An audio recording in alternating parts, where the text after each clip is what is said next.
मारूफ YouTuber dickey भाई gambling app का country head निकले। तशहीर के लिए करोड़ों रुपए वसूल किए। दौरान तफ्तीश इंकशाफ ने सबको हैरान कर दिया। पाकिस्तानी सोशल मीडिया प्लेटफॉर्म पर हलचल मचाने वाली सबसे बड़ी खबर ने मदाहों को उस वक्त चौंका दिया जब पता चला कि मशहूर जमाना यूट्यूबर डिकी भाई को गिरफ्तार कर लिया गया है। डिकी भाई, जिनका असल नाम सादुर रहमान है, उनके हवाले से दौरान तफ्तीश ये भी इंकशाफ सामने आया कि वो एक ममनुआ और गैर कानूनी समझी जाने वाली गैमलिंग ऐप के पाकिस्तान में कंट्री हेड थे। रिपोर्ट के मुताबिक न सिर्फ वो इस ऐप की तशहीर करते रहे बल्कि इसके एवज उन्होंने करोड़ों रुपए भी वसूल किए। इस इंकशाफ ने न सिर्फ यूट्यूब कम्युनिटी को हिलाकर रख दिया बल्कि शायकीन और फॉलोअर्स भी शदीद गुस्से का इजहार कर रहे हैं। डिकी भाई पाकिस्तान के मशहूर यूट्यूबर्स में से एक हैं जिन्होंने अपनी कॉमेडी व्लॉग्स और रिएक्शन वीडियोस के जरिए लाखों फॉलोअर्स हासिल किए। उनके मदाह उन्हें कामयाब और एंटरटेनिंग क्रिएटर के तौर पर भी देखते हैं, लेकिन अब उनके हवाले से हाल ही में जो स्कैंडल सामने आया है उसने उनकी साख को बुरी तरह मुतासर किया है। तहकीकात करने वाले जराये के मुताबिक डिकी भाई ने इस गैमलिंग ऐप को प्रमोट करने के लिए एक बड़े मुआहदे पर दस्तखत किए थे। इस मुआहदे के तहत वो ऐप के कंट्री हेड के तौर पर भी खिदमात सर अंजाम दे रहे थे और मुख्तलिफ वीडियोस, सोशल मीडिया पोस्ट और खुफिया तरीकों से सार्फिन को इस ऐप की तरफ राग़िब करते रहे।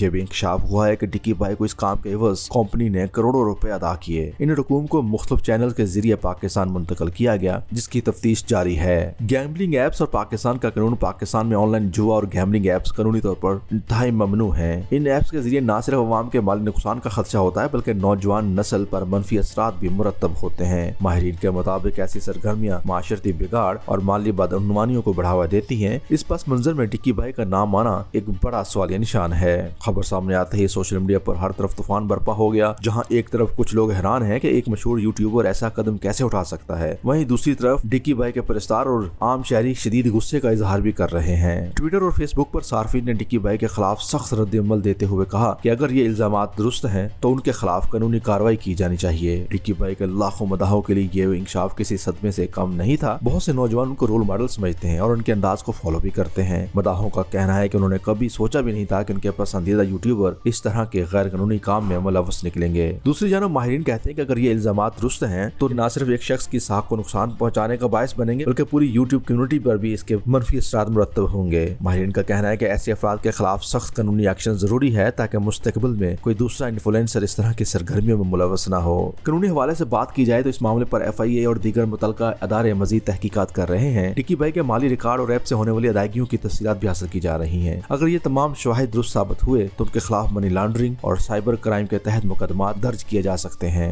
दूसरी जानब यूट्यूब, फेसबुक और दीगर सोशल मीडिया पर एक बहस छिड़ी हुई है। कुछ सार्फिन कहते हैं कि ये सिर्फ एक प्रोपेगेंडा है जिसका मकसद उनकी शोहरत को नुकसान पहुंचाना है, जबकि ज्यादातर लोग इस मामले को संगीन समझते हुए फौरी तहकीकात और एक्शन का मुतालबा कर रहे हैं। ये वाकई इस बात की वाज़ेह मिसाल है कि मशहूर शख्सियत और सोशल मीडिया इन्फ्लुएंसर्स पर कितनी बड़ी जिम्मेदारी आयद होती है। अगर वाकई डिकी भाई गैमलिंग ऐप के कंट्री हेड रहे हैं तो यह न सिर्फ कानून के खिलाफ वर्जी है बल्कि अवामी एतमाद को ठेस पहुंचाने के मुतरादिफ भी है। अब देखना यह है कि तहकीकात के बाद हकीकत क्या सामने आती है और डिकी भाई को किस हद तक जवाबदेह ठहराया जाता है।